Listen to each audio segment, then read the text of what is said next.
Hey everyone, Technomentary here with a video for you guys. In today's video, I'm going to show you how to eject water out of your iPhone and also dry your iPhone if it got wet. So let's get started. The very first thing I will say is you want to keep your phone upright as much as you can because the water can come out from your speaker and then the charge port as well. You don't want those to be damaged. Now, in order to eject water out of it, now you want to try to take a microfiber cloth or any kind of cloth, just go like this to see if you can get it out by lightly tapping it. You don't want to overdo it because you don't want to damage it, so that will help kind of eject any water out. Also, you can use any kind of app or any music to kind of get those speakers to activate. For example, if you go in the App Store, there are tons of apps that allow you to eject water out of your speaker.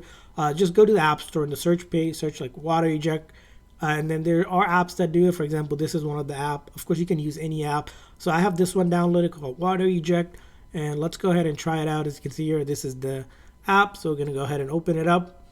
There might be ads, but that's okay. Just go, it's not to track, and let's go ahead and do that. So in order to do that, you can see here there's different frequency you can play here. You can lower or reduce the frequency, enable vibration, or you don't need to.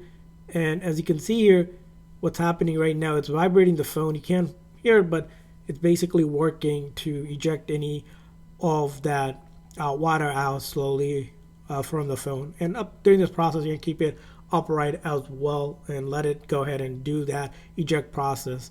Now, the other thing you want to do when it comes to drying your phone, again, it's going to be, I'll show you, if you have a fan, like something like this small, you don't want to use heat that could dry it out like this. It definitely helps if you can have one of those fans, or even just for airflow. So make sure that it can dry out depending on how you can do it. You can put it like this, that doesn't matter, but it'll definitely help dry your phone, especially inside. That's where you don't want the water or any kind of liquid to get in, because that'll damage the inside of your phone. So do that. It'll help with the airflow. Again, don't use heat as could damage your phone.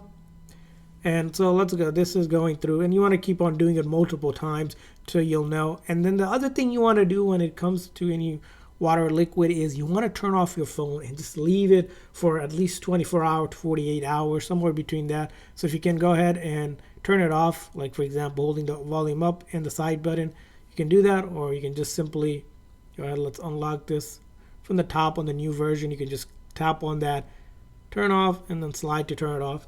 There's different ways to, of course, turn it off, but you want to leave it turned off and do not charge at any means. The reason why you don't want to charge is, especially if it's water or liquid, there could be electric shock or something like that that could actually completely damage your phone. So don't want to do that as well. So doing these things will help you eject pretty much the water and then dry it out. And hopefully after that, your phone is working as expected. And I hope this video was helpful. So please consider a like and subscribe button for more tips and tricks for your iPhone. See you guys next time.